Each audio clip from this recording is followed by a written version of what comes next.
This is our video that goes along with our first reading, defining contested concepts. Uh, the purpose of this video is not so that I am providing you a comprehensive, complete overview of the reading. And so for that reason, you probably, you definitely should not um, solely watch the video. You do still need to do the reading.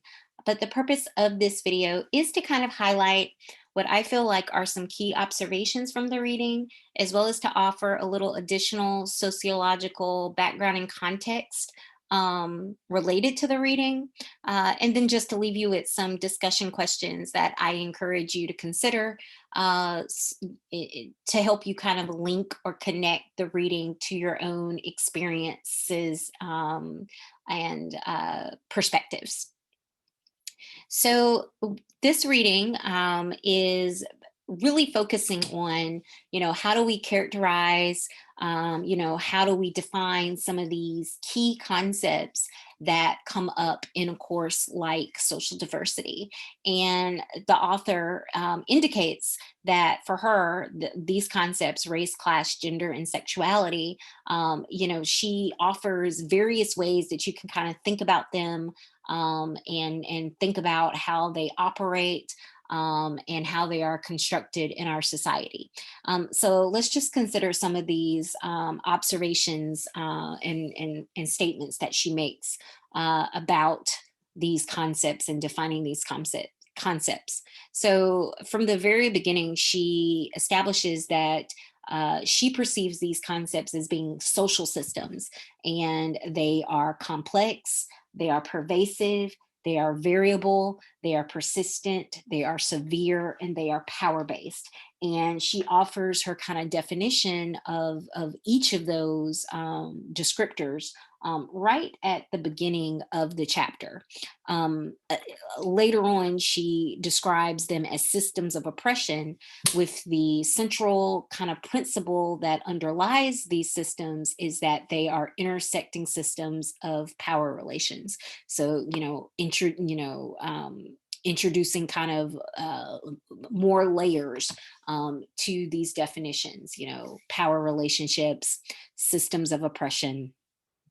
And then finally, in these opening pages, she addresses the fact that we frequently use these concepts as markers or identifiers of a person's social location, their place in the aforementioned hierarchical system. So, they exist at the structural level, the institutional level, but they also have relevance at at the interactional level. And it's worth noting, although not in her reading, in later readings in this course, we'll talk about also how they exist at the individual level in terms of how people perceive and think of their own, identity, and how they use these as identity markers, in order to better understand themselves and their place in the world. So these concepts are not just straightforward definitions, but are really complicated or pretty involved concepts. Even though we probably all have used these terms in much more simplistic, basic ways. Now, she offers an explanation about why, for her, these four are her focal systems of oppression. And really, of the three reasons that she offers, I mean, two of them are probably the bulk of the justification. The first of which, of course, is just the historical presence, the historical salience these concepts have had in our country. They have been deeply embedded in multiple social institutions. We have passed laws, policies, we have created whole systems in which we have oppressed, marginalized, dehumanized individuals on the basis of their race, their class, their gender, or their sexuality.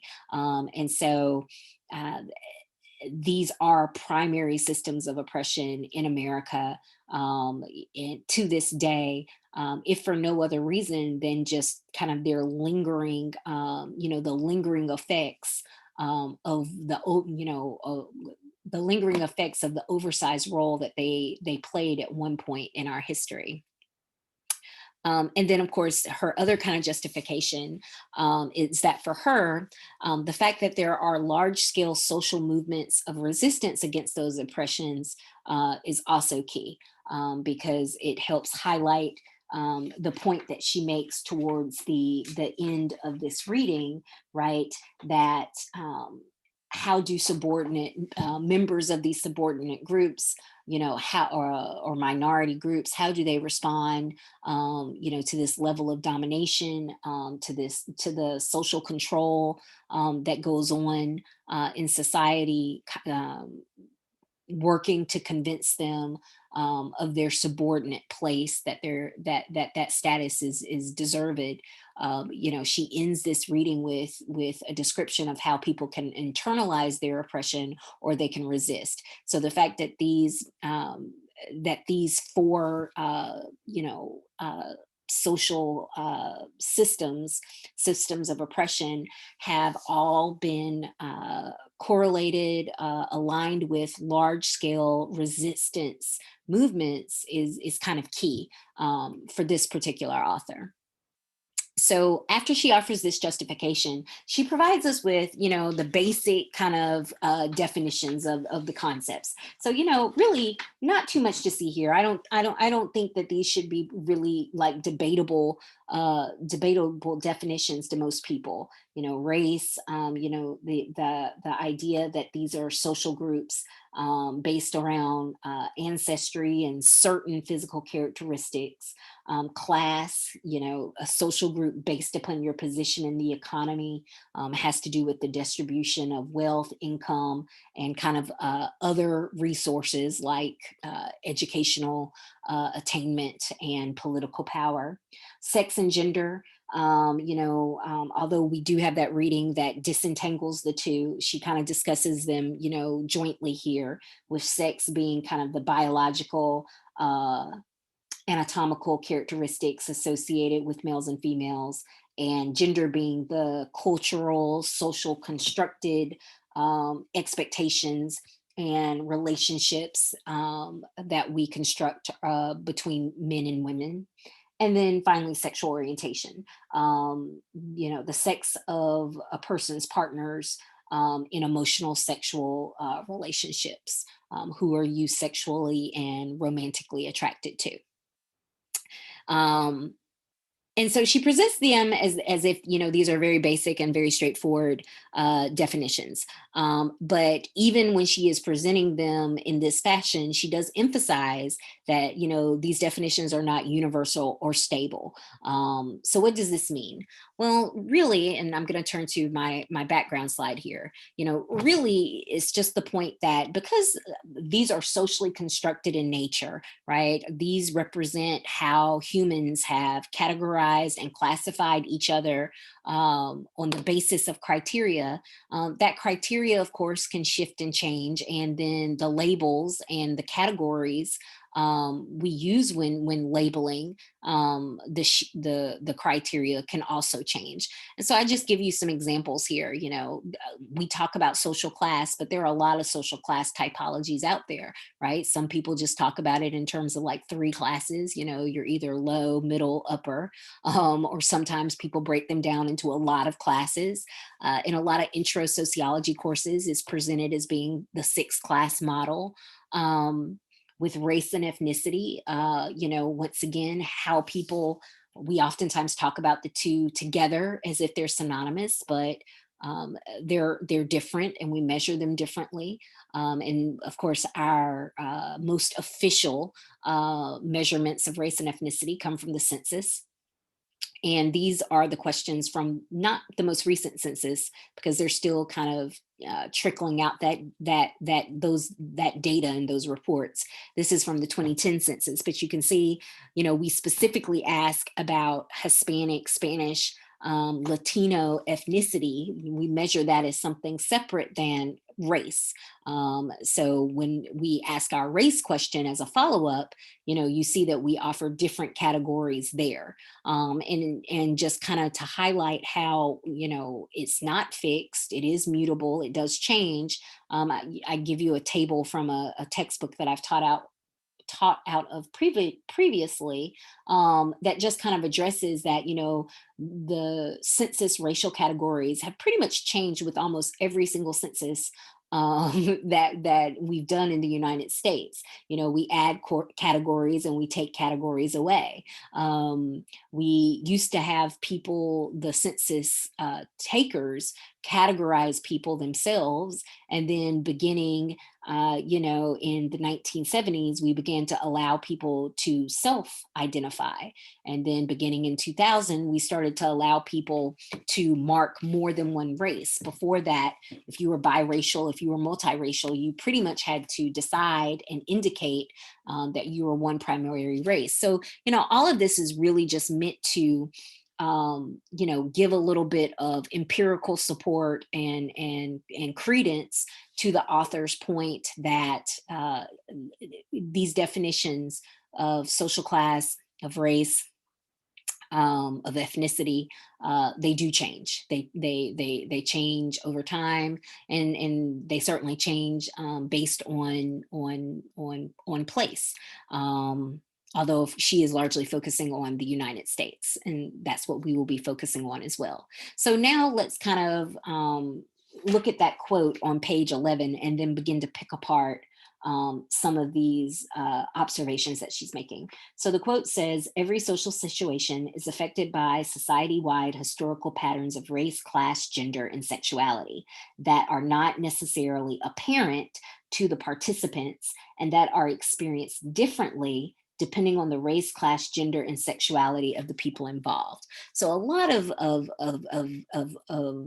points are made in that statement, and she goes on to clarify some of those points and later subpoints that she helpfully indicates as being significant by bolding them, putting them in bolded print in your reading. So one of the things that she addresses is this concept of blindness, that when you are, the dominant ideology like upholds this idea of colorblind, gender blind, this idea that we are kind of neutral people and we should be treated as such. And they present that as if that would make things, more fair or more equal. But she emphasizes that when we embrace those types of blindness ideologies, it obscures the oppression and the history that goes along with the subordinate groups, the minority, the sexual minorities, the racial minorities, gender minorities. To now all of a sudden declare that we are, race, colorblind, gender blind, and hold that up as if that's a standard for treating people fairly, ignores the ways in which people's experiences have been shaped by the historical and ongoing, oppressions associated with their status. Um, and the other kind of thing is if you're not a member of those minority groups, you are going to be somewhat blind to their experiences. And this is important because in a later point, she's not blaming people. You can't be held responsible for experiences that you're not going to have, and for observations that you're just not in the position, you don't have the social location to make. But she does hold privileged groups accountable for not being inclined to believe minority members who are experiencing oppression within the system. And she kind of suggests that privileged group members don't want to hear those minority accounts because it calls into question their experiences and the ways in which they benefit from the system. right? So, you may not want to hear about why how a same-sex couple was harassed, or how they don't feel comfortable going, to certain establishments in certain parts of the city. And you might say something like, oh, well, why can't you just, keep your sexuality to yourself? And that would be an example of you being like kind of willfully blind to the ways in which, if you are heterosexual, you can pretty much go into all establishments, even establishments that are supposedly, catering to the LGBTQ population, and feel pretty comfortable. That's a privilege that goes along with being part of the dominant group in regards to sexuality. You don't have to second guess, your decisions to hold your partner's hand, or to give them a peck on the cheek, or I've certainly have seen heterosexual couples out in public spaces engaging in really excessive PDA, with very little concern that they are going to be judged or threatened, or might come to some harm because of that. So if you choose to be willfully, you can't help what you don't experience. But the implication here is that you can choose to not be willfully blind to the experiences of you know um, minority group members. Um, and it's important to kind of listen to their experiences, because, as she notes, we don't really learn enough about the experience of subordinate groups. We don't really learn enough about them in schools, and we don't really learn enough about them in the media. Their experiences, their opinions, they aren't centered. They are sometimes tacked onto the curricula, unless it's a class like this, social diversity class, where we will be focusing and centering them, a little bit more fully. But in a lot of classes, Hispanic heritage is a month, Black history is a month. If they include any type of readings or examples of books by members of the LGBTQ community, it's usually a book or reading. Is not multiple books and readings, unless it's a class dedicated specifically, to their experience. So, minority groups aren't treated as if their experiences or their perspectives are normative. Um, and once again, so that what that means is, if you're not a member of that group, you can really just kind of find that you don't necessarily really know a lot about their experiences, present day or historically. And then a couple of things to kind of keep in mind, that can also make it sometimes hard to see these concepts as systems is, we've already established the fact that they can change over time and vary across locations, like any concept, like, all concepts that are socially constructed.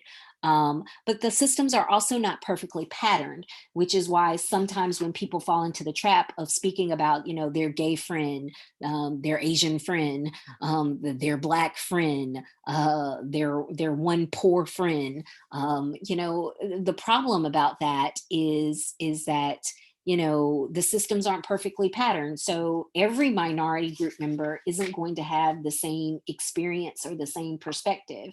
And that's why, certainly in sociology, we like to emphasize the distinction between anecdotal evidence, which sometimes, because it's anecdotal, doesn't mean that it really captures the normative experience for the group, as opposed to more empirical evidence, which tries to establish um, you know how many people experience this. Is it common, is it not common? And even when something is a common experience for Latinos, or a common experience for the working class, or a common experience for women, it's rare with any social phenomena that you're focusing on that all members of a group are going to have experienced that, or perceive their experience in the same way. And so that brings us to the quote on page 14. Um, towards the bottom there. Because of the pervasive, persistent, and severe nature of oppressive systems, people resist subordination and in their resistance can develop positive skills, talents, and abilities. These skills fortify them to survive and to challenge more effectively the very system designed to limit their opportunities to use their skills, talents, and abilities. So this also kind of explains why the systems aren't perfectly patterned. So sometimes, especially if you are a member of the dominant group and you're just trying to rely on, the experiences of minority group members, or you interact with, this is another reason why you sometimes the oppressive nature of the system is obscured. Um, Part of the resistance strategy of some minority group members, of course, is working within the system, to get ahead, to gain opportunities, to establish themselves as belonging and deserving to belong in the same kind of power structures that the dominant group has perhaps structured to keep them out. So they basically have learned how to play the game, and so if you encounter them in a space where they are playing the game, it's going to obscure that, they had to overcome oppression in order to be there. So, it just further complicates, our ability to kind of recognize these systems of domination and power relations. Because if we are part of a dominant group, then some of the minority group members that we might interact with and have relationships with, we're meeting them in this position where they already have achieved a certain amount of a status and accomplishments. And this might lead us to falsely conclude that their minority group status, wasn't very meaningful or didn't really impact them, when in reality, they just had to work really hard to overcome it. And so, after having established that these power relations and these systems of oppression can be hard to see, especially if you're not a member of the minority group in question, she goes on to kind of further discuss, how these power relationships work, and she talks about how they are produced, reinforced, challenged, and changed in social domains. And she identifies three of these domains: the ideological domain, the political domain, and the economic domain. And it's worth noting that each domain has social institutions that are associated with it. And some of them are associated with multiple domains, um, even if they have a primary domain. And some, like the example she provides in regards to the institution of family, they don't even necessarily have a primary purpose. So they also don't have a primary domain. They're kind of equally significant across all three. So why is this important? That these power relationships exist in these domains. Well, she explains that this is part of how dominant groups establish this system of control over minority groups. They do it ideologically, by controlling the ideas that are put out there and perpetuated in, the media as well as in our school systems. They do it politically by passing, policies that benefit the dominant group over the subordinate groups. And they do it, in terms of economics, especially in a country like America, a capitalist country where economic resources just factor so greatly in terms of the type of opportunities people have access to, as opposed and versus don't have access to. The fact that people can be cut off from economic opportunities that people can be denied certain types of services related to the economic sector, is a way of holding people in place. And so, what does this all mean for systems of oppression? It basically means, these are the observations that she makes on page 17. Um, you know, Ultimately, the dominant group can utilize the control that they have across all these domains in order to maintain a position of control over subordinate groups. It's hard for subordinate groups, even if they maybe start to have the numerical advantage, right? Even as their populations grow, it doesn't necessarily mean that the group that has control over, politics, ideology, the economy, it doesn't necessarily mean that just because there are more members of the minority group, that that's necessarily going to translate to them having the power and the control over those domains. And so, even with declining numbers, this is how sometimes a dominant group can maintain, their status as the dominant group. They can maintain that level of control. And so, what can members of minority groups do? And this is where this is in the final pages of the reading. She talks about, certainly, one response to this level of domination and control is internalized oppression, which can be thought of both in terms of self negation, right? You think of yourself as being less and being inferior because that's how it's been construed by the dominant group. Or you perhaps judge other members of your group more harshly or through the lens of those kind of negative evaluations, right? So you might think you're not like all the rest of the, fill in the blank with whatever minority group makes sense for you. But then that leads you to stereotype, to have prejudice, and to potentially discriminate against members of your own group. So, internalized oppression can take one or both of those tactics. But the other option, of course, and this is kind of part of why she says that she focuses on these four systems, is resistance.